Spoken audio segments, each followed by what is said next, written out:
Today I'm going to explain what the Low FODMAP diet is and when to use it, so stay tuned. If you're new here, welcome. My name's Amanda Malacheski. I'm a certified functional nutrition health coach and a digestive and allergy detective. For expert help figuring out how to resolve your digestive complaints, please be sure to subscribe and hit the bell to be notified when I post a new video every week. You may have heard of them if you have IBS, but what the heck is a FODMAP and what is the Low FODMAP diet? By the end of today's video, you'll know what the Low FODMAP diet is and when you should use it.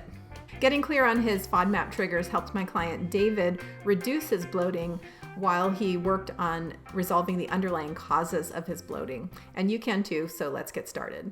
Okay, so straight and simple, FODMAPs is an acronym that stands for fermentable oligosaccharides, disaccharides, monosaccharides, and polyols, which might sound like a completely foreign language, but basically what that translates to is that FODMAPs are fermentable sugars or starches that naturally occur in plant foods. Lots of people with IBS symptoms, celiac disease, or inflammatory bowel disease, or other digestive challenges are sensitive to FODMAPs and don't digest them well. Or they might have a bacterial overgrowth where that bacteria really likes to feed on those sugars and starches, and this can lead to bloating or some of the other digestive symptoms people experience.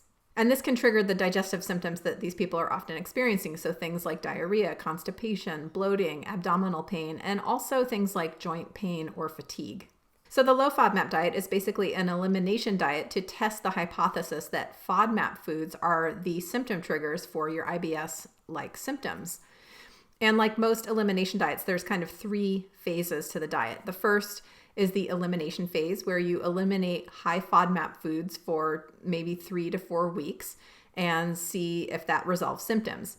If it does, that tells you that you are sensitive to FODMAP foods. If you'd like to download a FODMAP food list to check out for yourself, you can grab a copy of mine. You can go visit confluencenutrition.com/FODMAP, and I'll be sure and leave a link for that below this video. The second phase is to reintroduce foods that you've removed, ideally starting with the foods you'd most like to see back in your diet, and testing to see if you get symptoms from adding those foods back in. That gives you further evidence that, yes, FODMAP foods are a trigger for my symptoms. And the third phase is basically the maintenance phase, where you continue avoiding the foods that trigger your symptoms and eating the foods that don't. And while you're doing all that, you can continue working on resolving the root causes of your digestive challenge. If you don't notice any improvement during this process, then you would move on to testing a different hypothesis about the cause of your symptoms. So when should you use the Low FODMAP diet? Basically, if you are someone who hasn't tried to modify their diet yet, and you have diarrhea, constipation, or both, mixed constipation and diarrhea, you have bloating, you have abdominal pain, and maybe even reflux or heartburn, and also if those digestive symptoms are also accompanied by joint pain or fatigue, or you've been diagnosed with SIBO, the Low FODMAP diet is an excellent place to start working on reducing your food triggers and reducing gut inflammation. It's generally the first diet I recommend for people in this situation.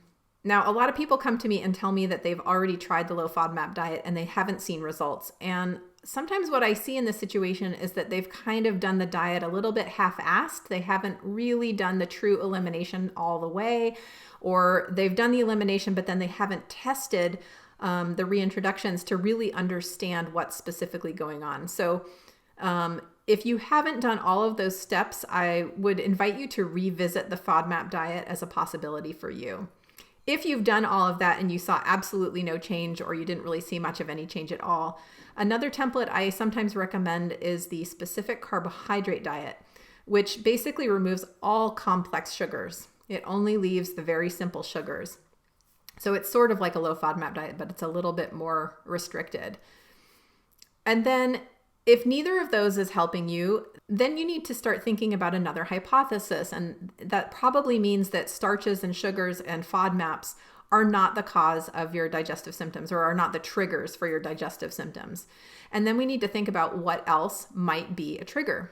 So these could be things like histamine foods, oxalate foods, maybe they could be high fat foods. I'm not sure, but we have to take some time to look at what's going on with your diet that might be triggering these symptoms. For more about how to choose the right elimination diet, you can check out my earlier video, Choose the Right Elimination Diet. So keep in mind that the purpose of the low FODMAP diet, or any elimination diet for that matter, is to test the hypothesis about what is triggering your symptoms. So with the low FODMAP diet, we're testing the hypothesis that certain types of starches and carbohydrates are causing your symptoms. But if you don't see results from that, then it's time to test another hypothesis. You definitely shouldn't continue doggedly following a very restrictive diet that's not helping you. It's important to move on to testing something different to see if you can get some better results. My next few videos are going to be more specifics about how to use the low FODMAP diet. So if you don't want to miss those, be sure and subscribe and hit the bell so that you can get notifications about those videos when they go live. Have you tried the low FODMAP diet? Did it help you? Tell us about it in the comments. So those are the basics about the low FODMAP diet. It's an elimination diet designed to test whether certain types of starches or sugars are the triggers of your digestive symptoms. And it's the first elimination diet that I generally recommend for clients who are struggling with lots of digestive symptoms. If you're ready for some professional help with your low FODMAP diet or other elimination diet, there's two main ways that I can help you. The first is you can download my gut guide called the Roadmap to Gut Recovery. It maps out the basic process that I use with all of my clients in private practice and shares some of the tools that I like to use with them, including my food symptom diary. So if you'd like to get access to that tool and the guide, you can head to confluencenutrition.com/roadmap, and I'll leave a link for that below this video. Or if you've already tried a lot and you're kind of confused about where to go next, I'm an expert at helping people come up with a customized one-on-one doable plan. So if you'd like to learn more about working one-on-one with me, I invite you to schedule a free 30-minute assessment session with me. You can schedule that by visiting confluencenutrition.com/contact, and I will also leave a link for that below this video. All right, I hope you have a better sense of what the low FODMAP diet is and whether or not it's right for you right now. Be sure and tune in next week to hear a lot more about FODMAP reintroductions and how to do that process. It can be a little bit complicated, so I want to be sure and talk through that. And be sure to like this video and share it with anybody who you think might benefit from it, and I will see you next time. Take care.